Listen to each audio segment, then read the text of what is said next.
चाक है जिगर फिर भी आए हैं रफू करके। ये उर्दू किसी एक कम्युनिटी की ज़ुबान है, ये पूरी तरह से सियासी जुमला है और इस पर मेहनत की है। वरना मुझे लगता है कि पंजाबियों से बेहतर उर्दू मैंने मुसलमानों को बोलते हुए नहीं सुनी। मतलब बेहतर उर्दू बोलते हैं। आप करोल बाग में किसी मार्केट में चले जाइए, जो पुराने पंजाबी बैठे होंगे, सरदार जी बैठे होंगे दुकान पर, इतनी खूबसूरत उर्दू बोलते हैं कि मैंने कई मुसलमानों से उतनी अच्छी उर्दू नहीं सुनी। तो ऐसा नहीं है कि वो किसी एक कम्युनिटी की ज़ुबान है। दूसरी बात ये, मैं जितनी अच्छी हिंदी बोल सकता हूँ, मैं दावे के साथ कहता हूँ कि ठीक ठाक पढ़े लिखे लोग शायद ही बोल पाएँ, या बोलेंगे तो मैं उनसे ख़राब नहीं बोलूँगा। कम से कम दुनिया के 10 मुल्कों में अब तक मेरे इंडिविजुअल शो हो चुके हैं, अकेले के परफॉर्मेंस। इंडिया में हो रहे हैं अकेले के मुशायरे, मतलब मुझे बुला लिया 3 घंटे 3.5 घंटे मैंने अकेले परफॉर्म कर लिया, और 25-30 हज़ार की जनता वही आ जा रही है जो 15 शायरों के बुलाने पे आती है। तो बदलाव तो आ रहा है। अब इस बदलाव की चाहें तो आप मुझे क्रेडिट दें और चाहें तो क्रिटिसाइज करें, मैं दोनों को कबूल कर। लेकिन मैं हिंदी लिटरेचर का विद्यार्थी रहा हूँ। मैंने इलाहाबाद विश्वविद्यालय से हिंदी साहित्य से एमए किया। मैंने एकेडमिक तौर पर उर्दू पढ़ी नहीं, लेकिन उर्दू खून में है। जैसे होता है कि आप अच्छा बोलना चाहते हैं, अच्छा सलीकेमंद होना चाहते हैं, तो उर्दू तो कहीं ना कहीं आपकी ज़िंदगी में होती ही।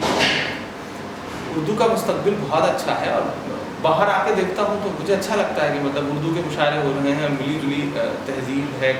मतलब अच्छा लग मुझे बहुत अच्छा लग रहा है कि यहाँ सारे मज़हबों के लोग बैठे हैं, जो हिंदुस्तान में कम दिखाई पड़ता है, जिसकी ज़रूरत हिंदुस्तान में ज़्यादा है, ऐसी तस्वीरों की, ऐसे मंजरों।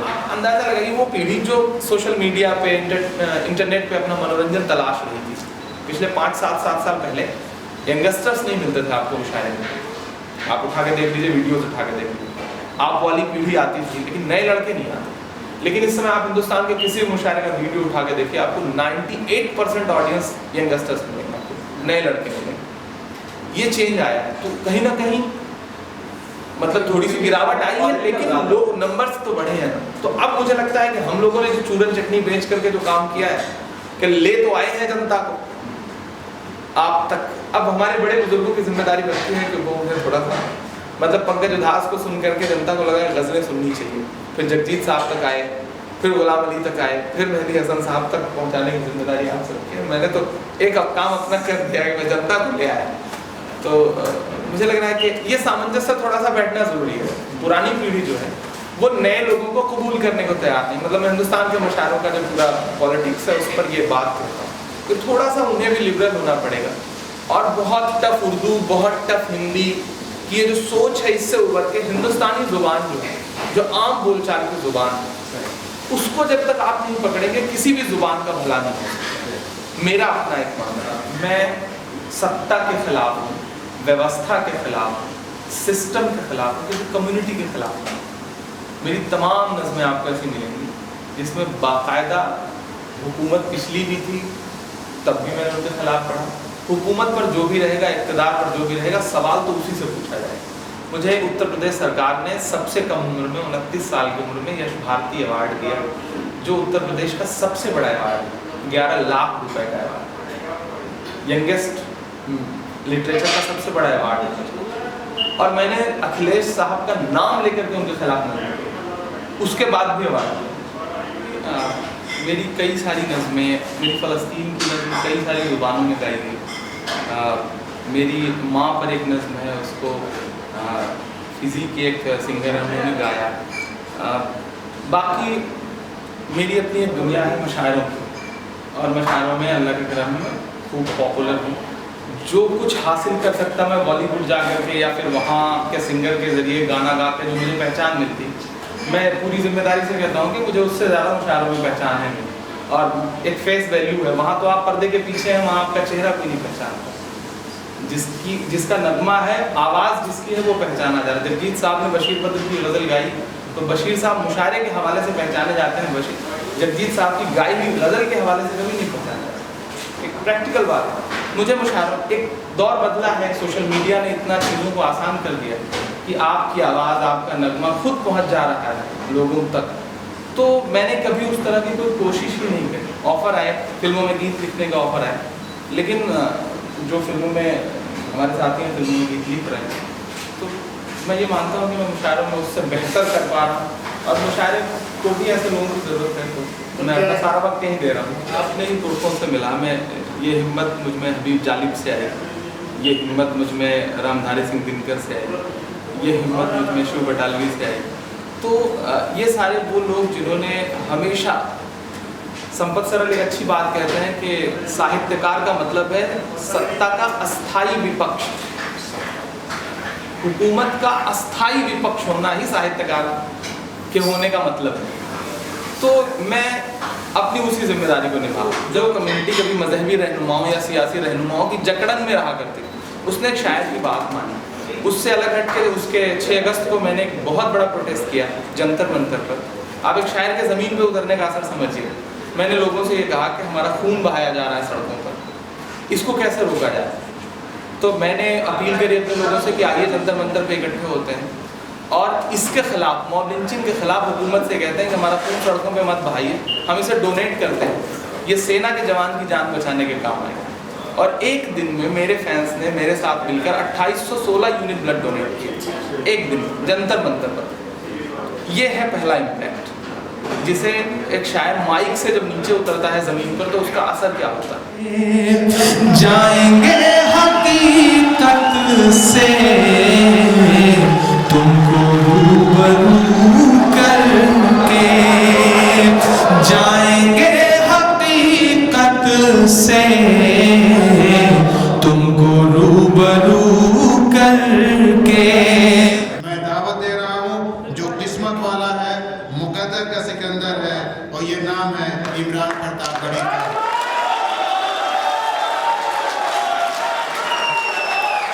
इमरान प्रतापगढ़ी।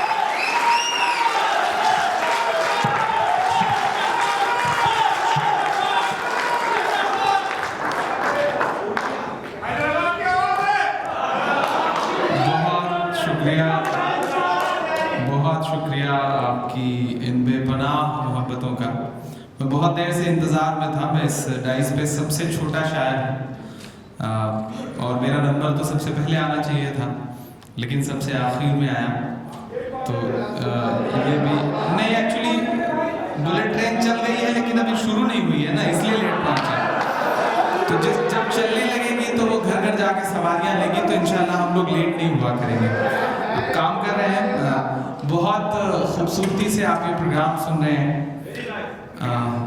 अभी शुरू करूँ उसके बाद एडवांस पेमेंट देने में आप लोग इतना आगे हैं, सुन लीजिए, उसके बाद आपकी दाद आपकी मोहब्बतें आए तो अच्छा रहेगा। मैं 4 मिसरे पढ़ता हूँ, शुरू करता हूँ अपना सफ़र। जहाँ भी हैं आप, जैसे भी हैं, अगली सफ़ों में जो लोग बैठे हैं उनसे भी गुजारिश है कि मैं गौर कर रहा था, पीछे के लोग तो दाद दे रहे हैं, आगे वाले लोग हाथ बांध के बैठे हुए हैं। बड़े लोग हैं, ज़्यादातर काम करने के लिए नौकर रखते हैं, हो सकता है दाद वाद देने के लिए भी नौकर रख रखे हो, तो थोड़ा सा आप सबके भी दायरे टूटेंगे तो अच्छा रहेगा। मैं इस शाम जो धीरे धीरे रात में तब्दील हो रही है, इस रात को यादगार बनाने की कोशिश करता हूँ कि देशभक्ति कभी न्याय के नाम पर, देशभक्ति कभी न्याय के नाम पर, मुल्क बेचा गया चाय के नाम पर।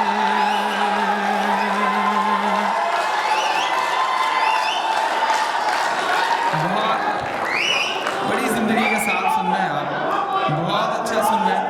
डॉक्टर यदु सिंह साहब और उनके पड़ोस में बैठे हुए जफर सिद्दीकी साहब, आप की मौजूदगी मेरे लिए बहुत बड़ी है, क्योंकि आप मेरी राजधानी से आते हैं, लखनऊ से आते हैं। सलाम है आपकी मौजूदगी को। सबा जैदी साहब यहाँ पे साहिबा तशरीफ रखती है, यहाँ पे बहुत बड़ा नाम है, थिएटर के हवाले से आपने बहुत काम किया है, तो उनकी मौजूदगी को सलाम। देखिए, तादाद कम है यकीनन, लेकिन मेरा ख्याल है कि किसी भी शहर में अगर इतने अच्छे और इतनी तादाद में मोहब्बत वाले लोग रहते हैं तो वो शहर यकीनन बहुत खूबसूरत है, बहुत बड़ा। तो सारे करीब लोग यहाँ पर इकट्ठे हैं, सलाम है। अंजन दास साहब पीछे बैठे हुए, आज दिन में उनसे मुलाकात हुई, मिलिट्री के रिटायर्ड हैं, उनकी मौजूदगी को भी सलाम। मैं पढ़ता हूँ साहब, थोड़ी देर जो भी सियासी आपकी आइडियोलॉजी है उस सब के लबादे को एक किनारे रखिए और एक शायर जो सच बोलने की हिम्मत कर रहा है उसके साथ थोड़ी देर सफर करिए कि देशभक्ति कभी न्याय के नाम पर मुल्क बेचा गया चाय के नाम पर, मुल्क बेचा गया चाय के नाम पर।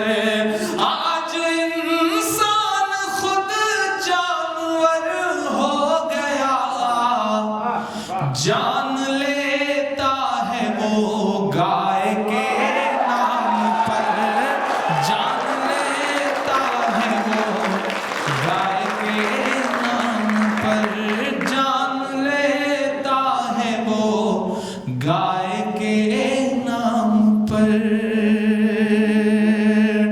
बहुत शुक्रिया, बहुत मोहब्बतें। आपने जो दाद वाद दी है इससे मेरे बाल बच्चे पल जाएंगे जो भी पैदा नहीं हुए हैं।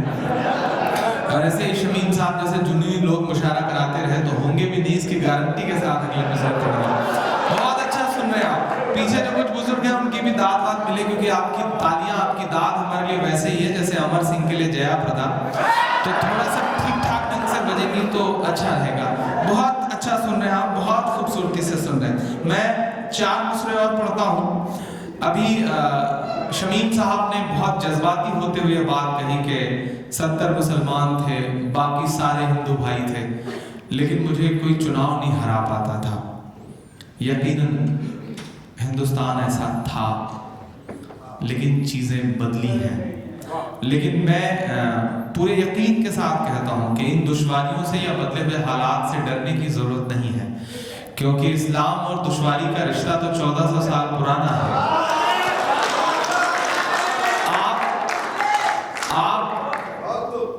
डॉक्टर महेंद्र जी एक बहुत बड़े फिलोसोफर हैं, उन्होंने कहीं एक अच्छी बात कही कि मुसलमानों, कोई तुम्हारी कुरान पढ़ने नहीं जाएगा, तुम्हारी हदीसें नहीं पढ़ेगा, तुम्हें देखेगा और तुम्हारी किताबों के बारे में राय बना लेगा।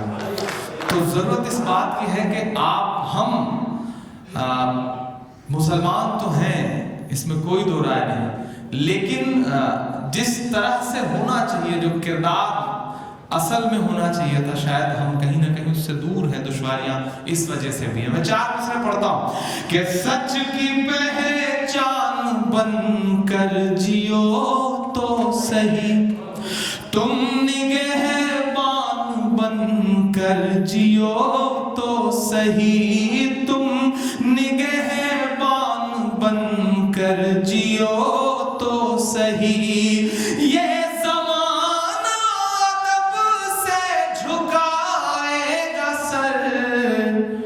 तुम मुसलमान बनकर जियो तो सही, तुम मुसलमान बनकर जियो तो सही, कि रब की राहों में फरियाद तो कीजिए। जिसके मन में आता है जो बोल देता है। आजकल एक ट्रेंड चल पड़ा है, मुंबई से आवाज आई कि नींद में खलल पड़ता है, अजान की वजह से बंद होनी चाहिए। मैं एक बात कह रहा हूं, इस एहसास तक पहुंचिएगा कि रब की राहों में फरियाद तो कीजिए, मुश्किलों में उसे याद तो कीजिए। किसमें दम है अज़ान बंद करवाए फिर, मस्जिदे पहले आबाद तो कीजिए, मस्जिदे पहले आबाद तो कीजिए, मस्जिदे पहले आबाद तो कीजिए। बहुत शुक्रिया, बहुत मोहब्बतें, बहुत अच्छा सुन रहे हैं आप। मैं 4 मिसरे पढ़ता हूँ साहब। दिल्ली वाले जो दोस्त हैं उनसे भी गुजारिश है कि आप भी थोड़ा सा बेदार हो, थोड़ी सी आपकी और शिरकत हो। इधर हमारे पंजाब पाकिस्तान के साथी बैठे हुए हैं, उनके बारे में पता चला कि बहुत सारा काम करते रहते हैं, उनकी भी थोड़ी सी शिरकत हो। मैं जफर सिद्दीकी साहब, सलाम है उनको।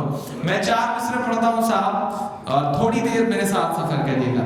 कि तुम्हें मदहोश जो कर दे वो जादू साथ लाया हूँ, तुम्हारे चाहने वालों के आंसू साथ लाया हूँ, तुम्हारे चाहने वालों के आंसू साथ लाया हूँ। मेरे परदेसियों सौगात देने के लिए तुमको मैं अपने गाँव की मिट्टी की खुशबू साथ लाया हूँ, मैं अपने गाँव की मिट्टी की खुशबू साथ लाया हूँ, मैं अपने गाँव की मिट्टी की खुशबू साथ लाया हूँ। 4 मिसरे और पढ़ता हूँ। मुझे अच्छा लग रहा है कि तमाम माएँ यहाँ पर मौजूद हैं और उनकी मौजूदगी से बड़ी हिम्मत मिलती है, बड़ी ताकत मिलती है। कि अपने शहर की ताजा हवा लेके चला हूँ, हर दर्द की यारों में दवा लेके चला हूँ, मुझको यकीन है कि रहूंगा मैं कामयाब, रहूंगा मैं कामयाब, मुझको यकीन है कि रहूंगा मैं कामयाब, क्योंकि मैं घर से माँ की दुआ लेके चला हूँ, क्योंकि मैं घर से माँ की दुआ लेके चला हूँ, क्योंकि मैं घर से माँ की दुआ लेके चला हूँ। मैं रईस साहब सर पॉपुलर भाई से गुजारिश करूंगा कि आप पीछे पढ़ रहे हैं, मुझे अच्छा नहीं लग रहा है, आप उधर बैठ जाएं। आप मेरे बुजुर्ग हैं और मैं आपके आगे खड़ा होकर के पढ़ूं तो ये थोड़ी सी बेअदबी सी लगती है, तो आप उधर बैठेंगे तो अच्छा है ना। मैं 4 मिसरे और पढ़ता हूँ। बहुत अच्छा सुन रहे हैं आप, इसी मोहब्बत के साथ, इसी जिंदगी के साथ। अभी सुभाष भाई आकर के यहाँ पढ़ रहे थे, मुझे अच्छा लग रहा था। डॉक्टर यदू सिंह साहब बैठे हैं, अंजन जी बैठे हैं। मैं इलाहाबाद से आता हूँ, प्रतापगढ़ के पड़ोस में एक जिला है इलाहाबाद। वहाँ 2 नदियों का संगम होता है, गंगा और जमुना मिलती हैं तो सरस्वती, हिंदू मैथोलॉजी के हिसाब से सरस्वती उपजती हैं, संगम होता है वहाँ पे 2 नदियों का। लेकिन आज मैं सिडनी में खड़ा होकर के पूरी जिम्मेदारी से ये बात कह रहा हूँ कि वहाँ नदियों का संगम होता है, लेकिन अगर किसी को तहजीबों का संगम देखना हो, मजहबों का संगम देखना हो, मुल्कों का संगम देखना हो, तो इस वक्त वो सिडनी में देख सकता है।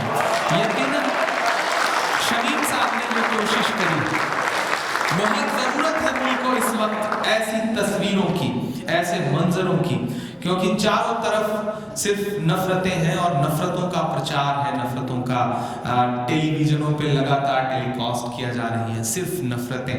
ऐसे में हम सब की जिम्मेदारी बहुत बढ़ जाती, हम कलमकारों की जिम्मेदारी बहुत बढ़ जाती। शमीम साहब, सलाम आपके जज्बे को, आपके जुनून को, कि आपने मजबूर किया कि हम सारे लोग यहाँ तक हाजिर हो। मैं 4 मिसरे और पढ़ता हूँ कि चाक है जिगर फिर भी आए हैं रफू करके, चाक है जिगर फिर भी आए हैं रफू करके, जाएंगे हकीकत से तुमको रूबरू कर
यहाँ पे जो फैंस हैं मुसलसल फेसबुक पर, ट्विटर पर, इंस्टा पर लगातार मुझे मैसेज कर रहे हैं, मुझे लगातार संदेश भेज रहे हैं कि कैसा है ऑस्ट्रेलिया, कैसे लगती है वहाँ की मिट्टी, कैसी है आबो हवा।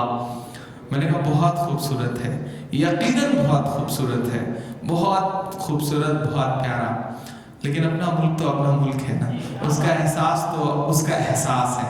मैं 4 दूसरे पढ़ता हूँ साहब कि मेरी सांसों पर तुम्हारा अनगिनत एहसान है, मेरी सांसों पर तुम्हारा अनगिनत एहसान है, तेरी खुशहाली रहे कहता मेरा ईमान है, तेरी खुशहाली रहे कहता मेरा ईमान है, मेरी सांसों में तिरंगे की बुलंदी की दुआ, मेरे हिंदुस्तान तुझ पर जान भी कुर्बान है, मेरे हिंदुस्तान तुझ पर जान भी कुर्बान है, तेरी खुशहाली रहे कहता मेरा ईमान है, तेरी खुशहाली रहे कहता मेरा ईमान है, मेरी सांसों पर तुम्हारा अनगिनत एहसान है, मेरी सांसों में तिरंगे की बुलंदी की दुआ, मेरे हिंदुस्तान तुझ पर जान भी कुर्बान है, मेरे हिंदुस्तान तुझ पर जान भी कुर्बान है। तमाम बड़े बुजुर्ग बैठे हैं, मेरी हमउम्र पीढ़ी बैठी है। पहले प्रधानमंत्री पंडित जवाहरलाल नेहरू जी जो हमारे मुल्क के पहले प्रधानमंत्री थे, वो संसद की सीढ़ियों से उतर रहे थे। उनके साथ उस वक्त के हिंदी के बहुत बड़े कवि, जिन्हें राष्ट्र कवि कहा गया, रामधारी सिंह दिनकर साहब उतर रहे थे, वो भी पार्लियामेंट में थे उस वक्त। एकाएक नेहरू जी का पांव लड़खड़ाया, नेहरू जी गिरने को हुए कि दिनकर जी ने उनका हाथ थाम लिया। तो नेहरू जी ने दिनकर जी से कहा कि आपका शुक्रिया, आपने मुझे गिरने से बचा लिया। तो दिनकर जी के जवाब को हम तमाम कलमकारों का जवाब समझा जाए। दिनकर जी ने कहा कि नेहरू जी, इस देश की सियासत के कदम जब जब लड़खड़ाएंगे, अदब और साहित्य हमेशा उसे सहारा देने का काम करें। मुझे लगता है कि एक ऐसा दौर है जब अपोजिशन के नाम पे कुछ नहीं बचा है, एक ऐसा दौर है जब मुल्क का एक बहुत बड़ा बिजनेसमैन, उसके हाथ में इंटरटेनमेंट से लेकर के न्यूज तक के 43 चैनल हो, 43 चैनल एक इंसान के पास। एक ऐसा दौर जब मीडिया हाउसेस के मालिकान पार्टियों की चौखट पर राज्यसभा में एंट्री लेने के लिए झुके खड़े हों। ऐसे दौर में अगर सच की उम्मीद कहीं बचती है तो वो शायद ऐसी ही महफिलों में बचती है। और उस जिम्मेदारी को समझते हुए मैं बोलने की कोशिश करता हूं साहब, ये एक मुश्किल काम है, लेकिन एक शायद की अपनी जिम्मेदारी है साहब। मोहब्बत कौन करता है, सियासत कौन करता है, मुझे मालूम है मेरी हिफाजत कौन करता है। मोहब्बत कौन करता है, सियासत कौन करता है, मुझे मालूम है मेरी हिफाजत कौन करता है। और हम ही ने लाज रखी है बुजुर्गों की यहाँ, वरना सभी टुकड़ों पे पलते हैं, बगावत कौन करता है। सभी टुकड़ों पे पलते हैं, बगावत कौन करता है। मैं कोशिश करता हूँ साहब, आजकल कहीं ना कहीं से किसी ना किसी कोने से, कभी हिजाब को लेकर के, कभी अजान को लेकर के, जिनकी दुकानें बंद हो चुकी हैं, वो एक ट्वीट कर देते हैं। जो कुछ नहीं कर रहे वो आजकल ट्वीट कर रहे हैं, वो एक ट्वीट कर मारते हैं और उसके बाद सोशल मीडिया, फिर मीडिया में बहस शुरू हो जाती है। पिछले दिनों ऐसा ही एक बयान आया था कि साहब रात के इतने बजे लाउड स्पीकर कान में सदा पड़ती है तो खलल पड़ता है। मैं यहाँ खड़ा हूँ, यदू सिंह साहब, सुभाष भाई, अंजन साहब, राहत जी जैसी बड़ी शख्सियत का आज यहाँ पे सम्मान हुआ है। मैं इलाहाबाद रहता हूँ और जहाँ रहता हूँ मेरे घर के आसपास चारों तरफ से, मैं कभी कभी रात मुशायरे से बहुत देर से घर पहुँचता हूँ और पूरी रात का जगह सफ़र करके, तो सोने का वक्त होता है और मेरे पड़ोस में तमाम मंदिर हैं। आरती की आवाज़ आती है, भजन की आवाज़ आती है, मेरी नींद में कभी कोई खलल नहीं पड़ता। मुझे ऐसा लगता है कि मुझे तो अच्छे से नींद आ रही है। ऐसे में कौन लोग निकल आए हैं जो इस तरह की बातें कर रहे हैं और उन्हें रोकने वाला कोई नहीं है। मैं मोहब्बत का पैगाम देते हुए एक नज़्म सुनाता हूँ, असली हिंदुस्तान क्या है। मैं एक नज़्म पढ़ता हूँ साहब कि कभी ना होगी बंद अज़ान, कभी ना होगी बंद अज़ान। अगला मिसरा अगर सच में आपके वजूद का मिसरा हो तो एक एक शख्स की दुआएं मिले। मैं चाहता हूं कि पहुंचाइए उन तक तालियां, पड़े उनकी नींद में खलल, शायद कहीं उनके हाथ में ग्लास हो। वो ओवर ड्रिंक की वजह से हुआ था फिलहाल ऐसा। लेकिन मैं कभी कभी सोचता हूँ, मैं नाम नहीं लूंगा, आप जान जाएंगे कि मैं सोनू निगम साहब की बात कर रहा हूँ। हालांकि मैं कभी कभी सोचता हूँ कि जिस मोहम्मद रफ़ी साहब के गाने गा गा करके सोनू निगम साहब ने अपना कैरियर बनाया, काश वो कभी मोहम्मद रफ़ी साहब की उस हसरत को समझ पाते कि जो हसरत उनको खाने काबा में अजान देने की थी। काश उस हसरत को समझ पाते तो इस तरह की वाहियात बात करते ही ना। लेकिन सलाम हिंदुस्तान की गंगा जमुनी तहजीब को कि हम बोलते, उससे पहले तमाम हिंदू भाइयों ने टीवी चैनल पर बुरी तरह से क्रिटिसाइज करके सोनू से कहा कि सोनू साहब आपने गलत किया, आपका सर मुड़ना तो जायज बनता है। और सर मुड़ा साहब, मैं हालांकि वो भी एक फिजूल सी ही बात थी, लेकिन मैं नज़्म पढ़ता हूँ और पहुंचेगा मेरे एहसास तक कि कभी ना होगी बंद अज़ान, कभी ना होगी बंद अज़ान। आरती और अज़ान से मिलकर, आरती और अज़ान से मिलकर बने हैं हिंदुस्तान। कभी ना होगी बंद अज़ान, कभी ना होगी बंद अज़ान। आरती और अज़ान से मिलकर बने हैं हिंदुस्तान। कभी ना होगी बंद अज़ान, कभी ना होगी बंद अज़ान।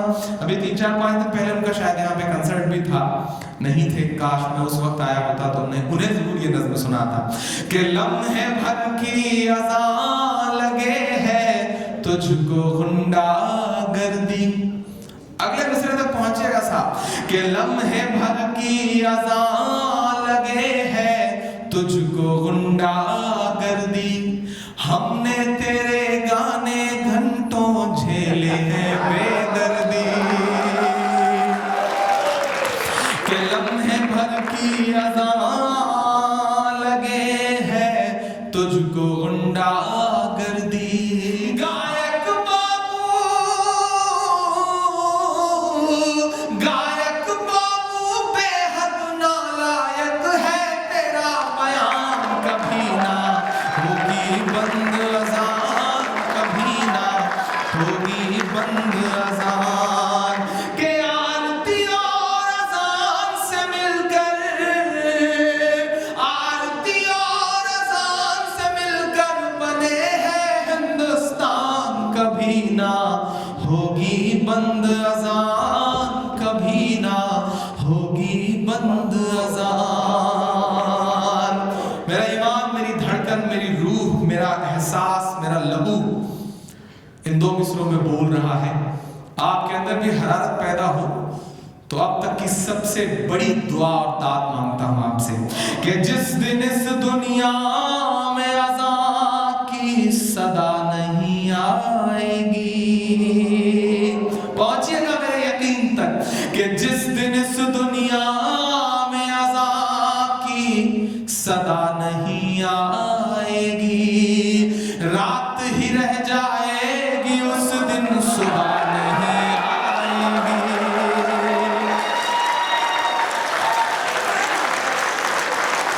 बहुत शुक्रिया, बहुत शुक्रिया, बहुत शुक्रिया, बहुत शुक्रिया। कि जिस दिन इस दुनिया में अज़ान की सदा नहीं आएगी, रात ही रह जाएगी उस दिन सुबह नहीं आएगी। लेकिन हमें भी कहीं ना कहीं बात सोचनी पड़ेगी। अल्लाह के रसूल मस्जिद नबवी में बैठे हैं, एक शख्स आता है, पेशाब करना शुरू कर देता है। सहाबी दौड़ते हैं उसे मारने के लिए, रोकने के लिए। अल्लाह के रसूल मना करते हैं, उसे अपने पास बुलाते हैं, सहाबियों से कहते हैं पानी लाओ, इसे साफ करो। फिर उसे बुला के कहते हैं कि मस्जिद इबादत का घर है, पेशाब करने की जगह नहीं है। इसी बात पर वो कदमों में गिर पड़ता है और कहता है कि मुझे कलमा पढ़ा दीजिए। कहीं ना कहीं हमें भी ऐसा किरदार तो लाना पड़ेगा। मैं सिडनी में खड़ा होकर ये बात कह रहा हूँ कि इस्लाम का दहशतगर्दी से कोई रिश्ता नहीं है साहब, कभी कोई रिश्ता नहीं हो सकता इस्लाम का दहशतगर्दी से। अरे हम तो उनके मानने वाले हैं कि जिन पर रोज कूड़ा फेंकती थी एक बुढ़िया, एक दिन उसने कूड़ा नहीं फेंका तो आप उसका हाल चाल लेने के लिए उसके घर गए। हम तो उनके मानने वाले हैं साहब। ये कहा जाता है कि इस्लाम नाहक खून बहाने की इजाजत देता है। नहीं साहब, जो मजहब वजू करते हुए नाहक पानी बहाने की इजाजत ना दे, वो नाहक खून बहाने की इजाजत भला कैसे दे सकता है? ये कौन लोग हैं, ये कौन लोग हैं जो नफरतों की बातें कर रहे हैं? और आपसे भी ये बात मैं कहता हूं, हिंदुस्तान और पाकिस्तान के तमाम लोग यहाँ पे मौजूद हैं, एक आवाज आपकी तरफ से भी बुलंद होनी चाहिए। ये जो आपके नाम का लबादा उड़ करके, इस्लाम का लबादा उड़ करके मासूमों का कत्ल कर रहे हैं, वो इस्लाम का चेहरा नहीं है। उन्हें उनसे इनकार किया जाए, उन्हें खारिज किया जाए, उनका बाकायदा उनके खिलाफ बात की जाए। क्योंकि मेरा अपना मानना है साहब कि जिस तरह बिस्मिल्लाह कह करके शराब पीने से हराम शराब हलाल नहीं हो जाती, उसी तरह अल्लाह अकबर कह करके किसी मासूम का कत्ल कर देने से वो कत्ल जायज भी नहीं हो जाता। वो इस्लाम का चेहरा नहीं हो सकते हैं साहब। हमें इसके खिलाफ आवाज उठानी पड़ेगी साहब। मैं आखिरी मिसरा पढ़ता हूं कि जिस दिन इस दुनिया में अज़ान की सदा नहीं आएगी, रात ही रह जाएगी, उस दिन सुबह नहीं आएगी, कि अल्लाह तुझे हिदायत दे दे। आप गालियां दो लेकिन हम तो दुआ ही करेंगे कि अल्लाह तुझे हिदायत दे दे, ले आए ईमान, कभी ना होगी बंद अज़ान, कभी ना होगी बंद अज़ान। आरती और अज़ान से मिलकर, आरती और अज़ान से मिलकर बने हैं हिंदुस्तान, कभी ना होगी बंद अज़ान, कभी ना होगी बंद अज़ान। बहुत शुक्रिया, बहुत मोहब्बतें। आपने जिस जोश के साथ इस नज़्म को सुना, उसके लिए एक बार फिर से आपका बहुत शुक्रिया अदा करता हूँ।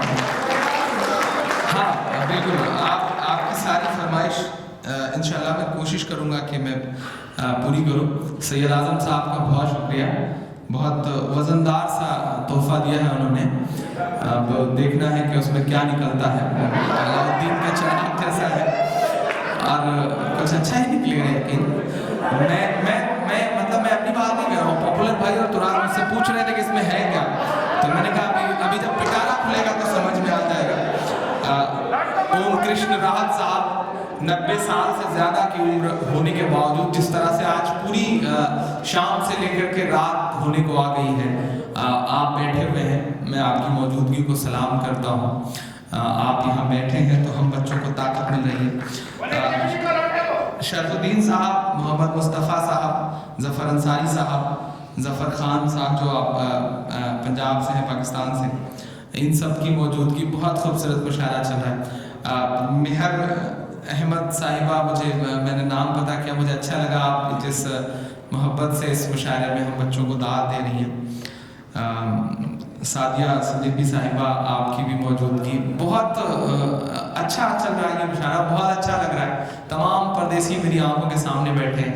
आइए एक नज़्म सुनाता हूँ, थोड़ी सी अलग, थोड़ी अपने तेवर से अलग एक नज़्म सुनाता हूँ, फिर वो सब सुनाता हूँ जिसकी आप फरमाइश कर रहे हैं। एक आध दो नई नज़्म भी सुनाऊंगा आप सारे लोगों को। कि ऐ मेरे दोस्त, मेरे भाई, मेरे परदेसी, आओ घर लौट चलो, गाँव बुलाता है तुम्हें। ऐ मेरे दोस्त, मेरे भाई, मेरे परदेसी, आओ घर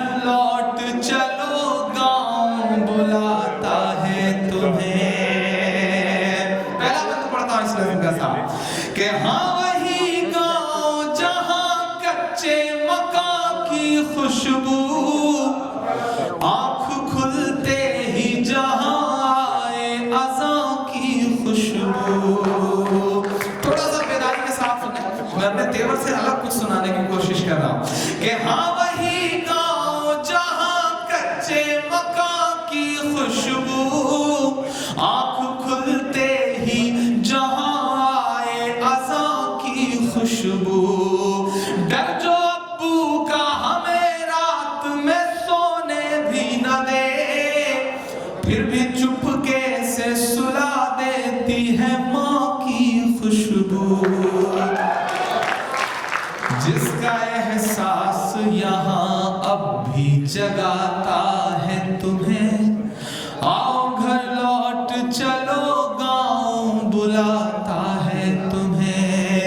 ऐ मेरे दोस्त मेरे भाई मेरे परदेसी, आओ घर लौट चलो गाँव बुलाता है तुम्हें।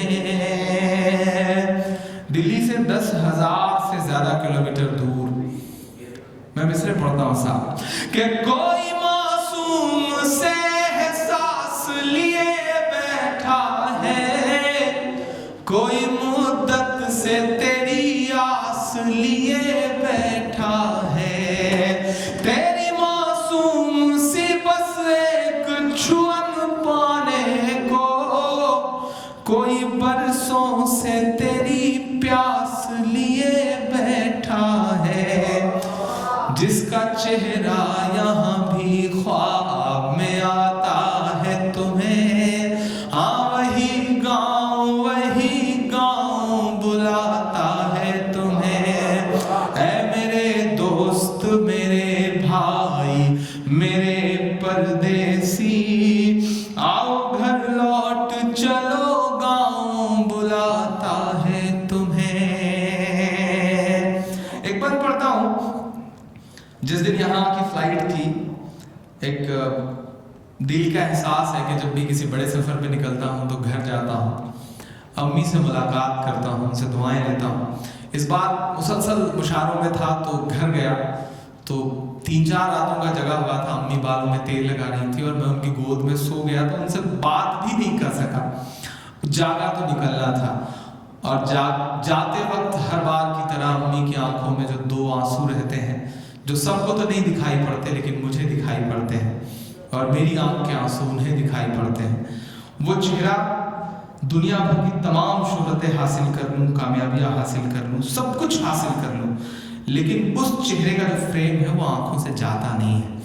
मैं एक बार पढ़ता हूँ इस नज़्म में साहब, आप सब उससे रूबरू होंगे। मैं पढ़ता हूँ, आओ घर लौट चलो गाँव बुलाता है तुम्हें, के आते जाते हुए मौसम से भला क्या मतलब, माँ को दुनिया के किसी गम से भला क्या मतलब। आते जाते हुए मौसम से भला क्या मतलब, माँ को दुनिया के किसी गम से भला क्या मतलब। जिसका दिल सात समंदर के इधर बैठा हो, उसको डॉलर से या दिरहम से भला क्या मतलब। आते जाते हुए मौसम से भला क्या मतलब, माँ को दुनिया के किसी गम से भला क्या मतलब। जिसका दिल सात समंदर के इधर बैठा हो, उसको डॉलर से या दिरहम से भला क्या मतलब। क्या ये एहसास कभी याद भी आता है तुम्हें, आओ घर लौट चलो गाँव बुलाता है तुम्हें। ऐ मेरे दोस्त मेरे भाई मेरे परदेसी, आओ घर लौट चलो गाँव बुलाता है तुम्हें। ये नज़्म पढ़ रहा हूँ और ये अजीब लम्हा है कि मेरे अब्बू का फ़ोन आ रहा है। शायद ये बहुत अजीब लम्हा है मैंने ऑन मतलब कॉल अटेंड कर ली और मैंने उठा के छोड़ दिया है। आपकी दुआएं पहुंचेंगी मेरे घर तक भी। मैं पढ़ता हूँ साहब आखिरी बंद इस नज़्म का। आओ घर लौट चलो गाँव बुलाता है तुम्हें। चारों तरफ दौलत बिखरी पड़ी हो, कामयाबियां बिखरी पड़ी हो, लेकिन साहब जिंदगी का जो एहसास वहाँ है ना, वो कहीं नहीं है। वो मतलब जिंदगी में आप सब ने इसको महसूस भी किया होगा। मैंने तो बहुत कम उम्र जी है अभी, लेकिन इस उम्र में जो कुछ जिया है उसकी बुनियाद पे ये कह सकता हूँ कि दुनिया भर के किसी भी 7 स्टार होटल का कोई सा भी खाना हो, माँ के हाथ की बनाई हुई एक रोटी का मुकाबला कोई खाना नहीं कर सकता। इसको मानना पड़ेगा। मैं आखिरी बार पढ़ता हूँ इस नज़्म का साहब कि वहाँ कालीन के मखमल के सिवा कुछ भी नहीं, रोज तन्हाई के दलदल के सिवा कुछ भी नहीं। यहाँ कालीन के मखमल के सिवा कुछ भी नहीं, रोज तन्हाई के दलदल के सिवा कुछ भी नहीं। मेरे टूटे हुए छप्पर ने कहा था मुझसे, वहां सीमेंट के जंगल के सिवा कुछ भी नहीं। ऐसे जंगल में कोई डर तो सताता है तुम्हें, तो आओ घर लौट चलो गाँव बुलाता है तुम्हें। ऐ मेरे दोस्त मेरे भाई मेरे परदेसी, आओ घर लौट चलो गाँव बुलाता है तुम्हें। बहुत शुक्रिया, बहुत प्यार से सुन रहे हैं, बहुत अच्छा सुन रहे हैं आप। मैं जानता हूँ जो कुछ आपको सुनना है उससे बिना आप मेरी जान नहीं छोड़ेंगे, और आप भी ये जानते हैं कि जब तक मैं सुना नहीं लूंगा तब तक भी मैं जाने वाला नहीं हूँ, क्योंकि मैंने बहुत इंतजार किया। अच्छा, आपसे मेरा रिश्ता भी कुछ ऐसा जुड़ा है, भले ही मुलाकातें न नहीं हो, लेकिन एक दिल का रिश्ता तो है कहीं ना कहीं। वो मुझे याद आता है कि चूहिया ने हाथी से शादी रचा ली। सुहागरात के दिन हाथी मर गया, चूहिया बैठ के रो रही थी, जंगल के सारे जानवर उसे चुप करा रहे थे। चूहिया थी कि चुप होने का नाम नहीं ले रही थी। सारे जानवरों ने थक हार के चूहिया से कहा, ये बताओ क्या तुम सचमुच में हाथी से इतना ज्यादा प्यार करती थी कि उसके बिना रह नहीं सकती? तो चूहिया ने कहा कि प्यार वार तो छोड़ो, साथ सिर्फ एक रात का मिला, जिंदगी भर तो कब्र खोदने में बीत जाएगा। तो कुछ रिश्ता आपसे इसी तरह का जुड़ा हुआ है कि उसे निभाने में जिंदगी बीतनी है, उसे निभाने में खुद को वक्फ कर देना है। आप बहुत मोहब्बत से सुन रहे हैं। मैं पहला ऐसा मुशायरा पढ़ रहा हूँ जिसमें मेहमान खुसूसी कहने के लिए एक MP है, नेता है, लेकिन कोई दखलंदाजी नहीं, सामने आप बैठे हैं। और मुझे यहाँ तक लेके आने के लिए मैं शुक्रिया अदा करूँगा इंताज साहब का, जो मेलबॉर्न से हैं और हमारे पड़ोस में राजस्थान के रहने वाले हैं, वहाँ काउंसलर हैं। उन्होंने सुबह सुबह अपनी नींद खराब करी और मुझे लेकर के यहाँ तक आए, उनका बहुत शुक्रिया। बड़ा काम कर रहे हैं कम्युनिटी की तालीम के लिए वो, तो उन्हें सलाम, उनकी हिम्मत को सलाम। मैं 4 मिसरे पढ़ता हूँ, थोड़ा सा रंग बदलने की कोशिश करता हूँ। ये मैं ऐसा बीच बीच में बोलता रहूँगा, फिर कुछ सुनाता रहूँगा, आदत होती है, ऐसा करना पड़ता है, ना करें तो आप भी समझेंगे कि पता नहीं क्या बोले चला जा रहा है। आदत जल्दी जाती नहीं है साहब। वो पिछले दिनों एक बस में टिकट काटने वाले की शादी हो गई, तो सुहाग की सेज पे बैठ के बीवी से बोला कि बहन जी जरा और सबको 2 सवारियाँ और बैठेंगी। तो ये जो आदत है वो जल्दी जाती नहीं। वो एक पुजारी को बड़ी खूबसूरत सी लड़की से प्यार हो गया, तो फिर उसे डरते डरते आहिस्ता से उसके कंधे पे हाथ रख के धीरे से कहा, आई लव यू। लड़की ने कहा, जोर से बोलो। उसने कहा, जय माता दी। तो ये जो आदत है वो जल्दी जाती नहीं इंसान की। तो मेरी भी ऐसी कुछ आदत है, तो कोशिश करूंगा कि थोड़ा थोड़ा आपको सुनाता रहूं। आप बहुत अच्छा सुन रहे हैं कि मोहब्बत भाईचारे के दीवाने दिन ही लौटा दो, वो सस्ती दाल सब्जी के सुहाने दिन ही लौटा दो, वो सस्ती दाल सब्जी के सुहाने दिन ही लौटा दो। ये अच्छे दिन तो अंबानी अदानी को मुबारक हो। अब जाए आपकी तालियों का शोर दिल्ली तक। ये अच्छे दिन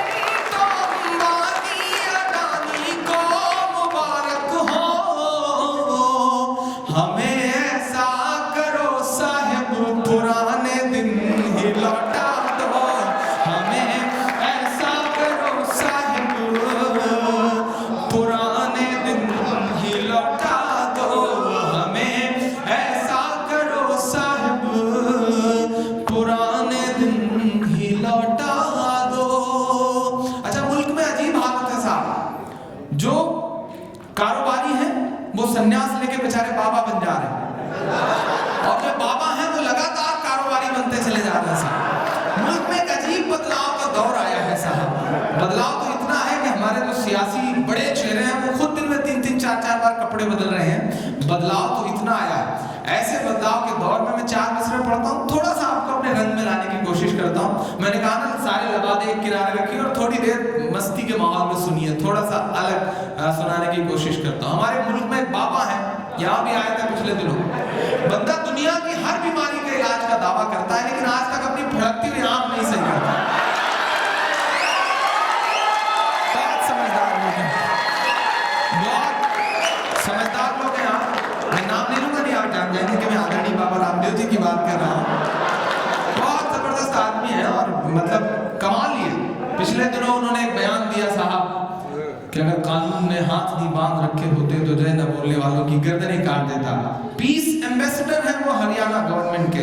तब मैंने ऐसे मजे के 4 मिसरे कहे। एक शायर, जब वो मजे लेते रहते हैं तो मेरा भी मन करता है कि मैं मजे लूं।